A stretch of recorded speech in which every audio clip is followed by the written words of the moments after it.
বাধ্য করে আমাদের বন্ধ করতে হয়েছে।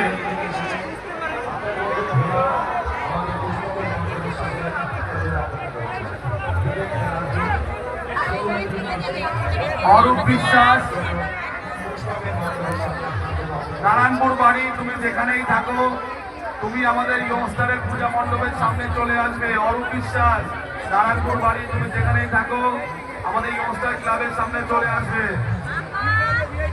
তার বন্ধু খুঁজে বেড়াচ্ছে অরূপ বিশ্বাস। আগামীকাল থেকে আমাদের মণ্ডপ প্রতিমা আপনারা দর্শন করতে পারবেন। আমরা তার জন্য সুব্যবস্থা নেব। আজকের দিনের জন্য আমাদের মণ্ডপ বন্ধ থাকবে। আপনাদের কাছে আমরা ক্ষমা পাচ্ছি, আমরা দুঃখ প্রকাশ করছি, আমাদের পূজা মণ্ডপ আপনাদের দেখাতে পারছি না। আগামীকাল থেকে আমাদের পূজা মণ্ডপ যথারীতি আপনারা দেখতে পারবেন। তার জন্য যে সকল ব্যবস্থা নেওয়ার আমরা নেব। প্রশাসন আমাদের সাথে আছে। আজকে যে পরিস্থিতি হয়েছে তাতে যে কোনো মুহূর্তে একটা অ্যাক্সিডেন্ট ঘটে যেতে পারে, এই জন্য আমরা পূজা মণ্ডপ বন্ধ রেখেছি।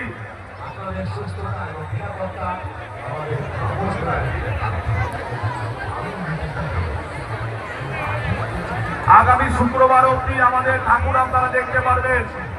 অভিনব মণ্ডপ, অভিনব প্রতিমা শুক্রবার অবধি থাকবে।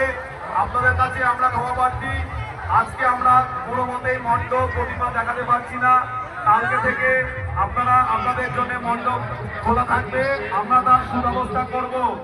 আরংঘাটায় অনেক দারুণ দারুণ পুজো হয়েছে, আপনারা সেইগুলো উপভোগ করুন।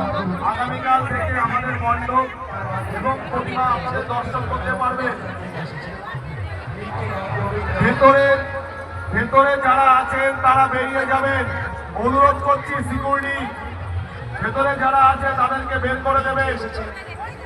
মণ্ডপটা পুরো অন্ধকার হয়ে আছে, আপনারা ভেতরে যারা আছে তাদেরকে বের করে দেবেন।